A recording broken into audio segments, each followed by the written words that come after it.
Okay guys, magpapalit ng breaker si Master Breaker.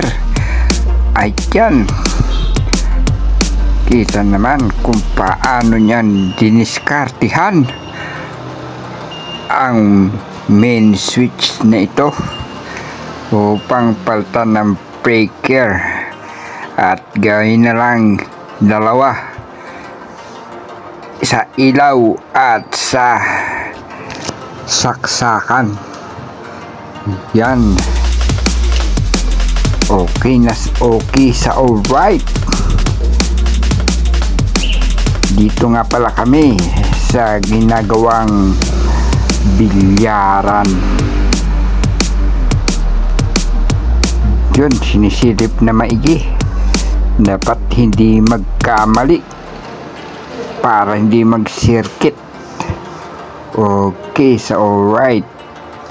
Yari ang pagkakagawa, yari ang pagtanggal pala. Okay, no, okay, so alright guys, kailangan maingat, kailangan magandang diskarte para hindi magkamali.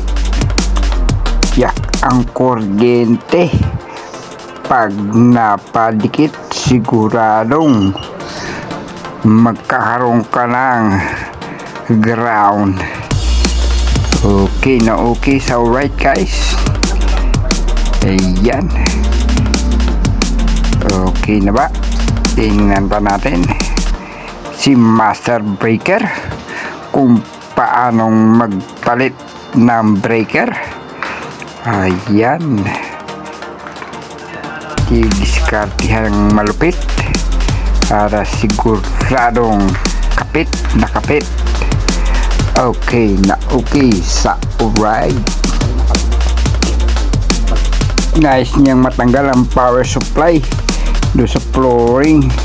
At ito nga, kailangan talagang hindi basta-basta ang pagpalit at pagtanggal at paglipat ng power supply. Ayan, natanggal niya na, at ito'y kanyang ililipat sa kabila. Magiging dalawa na lamang ang kanyang breaker. Okay, tinanggalan niya yung kabila para sa ilaw at sakit na lamang ang narito. Okay na okay sa alright. Sakit sa taas at ilaw na lamang sa taas ang narito. Okay na okay sa alright. Ayan, kailangan talaga dito ay maingat na maingat para siguradong iwas disgrasya. Ganyan ang mga electrician, pulido ang paggagawa para hindi mag-circuit. Okay na okay, so alright guys. At panoorin natin ang kanyang masusing pag-repair o pagpapalit o paglilipat ng Master Breaker na ito.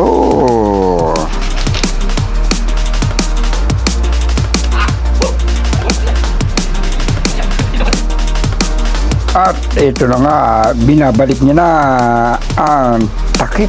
Okay na sa alright. Ayos na ayos, palit na ng bagong breaker at nalipat na rin ang connection. Okay, dalawa na, tatlo pa pala, tatlo sa baba yung isa. Okay na okay sa alright. Ayan,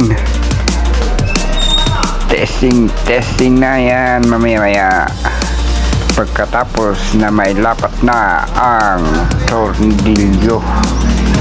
Sigurado na sa alright. Okay, balik na sa dati. Okay na sa alright. nadali na ni Master Breaker. Titingnan na. Okay. Ay, hindi pa pala. Meron pa. Hinihigpitan ang mga tornilyo para sigurado lapat na lapat ang pagpabalik ng seradora o cover. Eto na, titingnan na.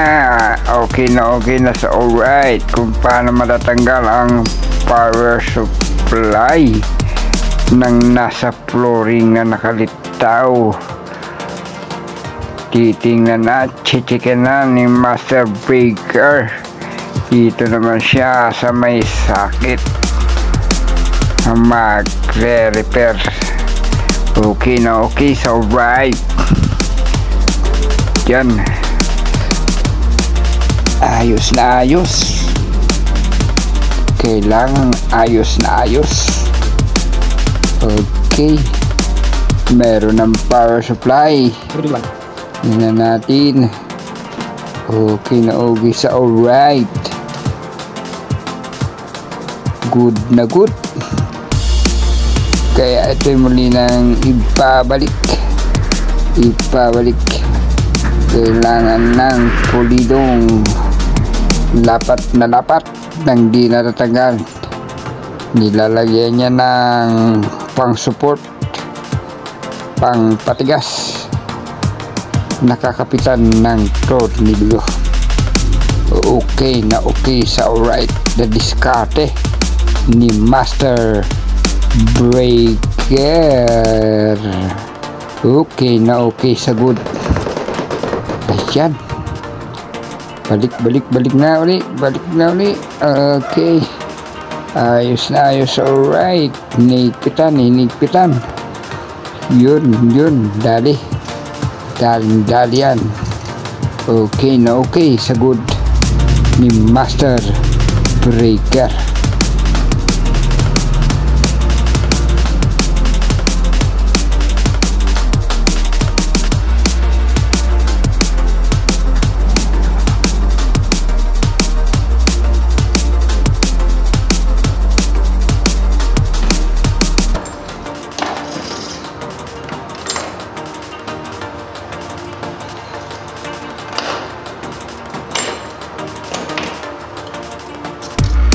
Nakuha na rin.